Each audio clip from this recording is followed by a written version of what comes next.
द्वारका नगरी, जहां स्वयं श्री कृष्ण का वास था। सोने चांदी से सजी गलियां, धर्म, वैभव और वीरता से भरा यादव कुल।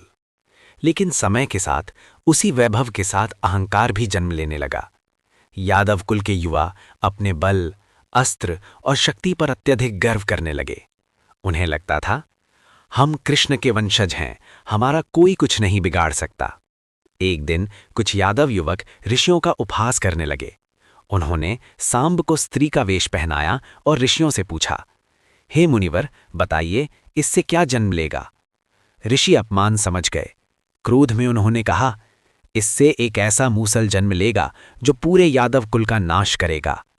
यादव घबरा गए।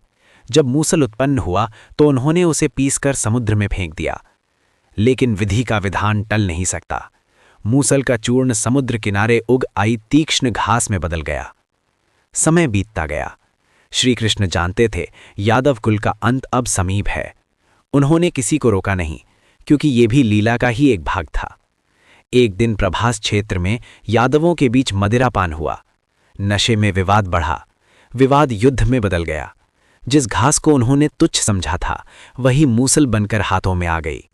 भाई ने भाई पर वार किया, पिता ने पुत्र पर।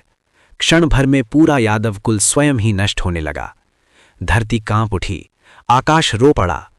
बलराम जी ने योग बल से शरीर त्याग दिया। श्री कृष्ण एक पीपल वृक्ष के नीचे ध्यान में बैठे। एक शिकारी जरा ने उनके चरणों को हिरण समझकर बाण चला दिया।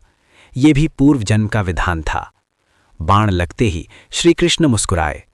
उन्होंने शिकारी को क्षमा किया और इस प्रकार श्री कृष्ण ने अपनी लीला का समापन किया।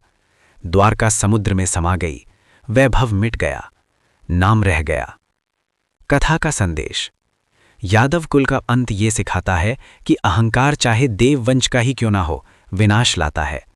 भगवान भी विधि के नियमों से बंधे हैं। जब उद्देश्य पूरा हो जाता है तो लीला स्वयं समाप्त हो जाती है।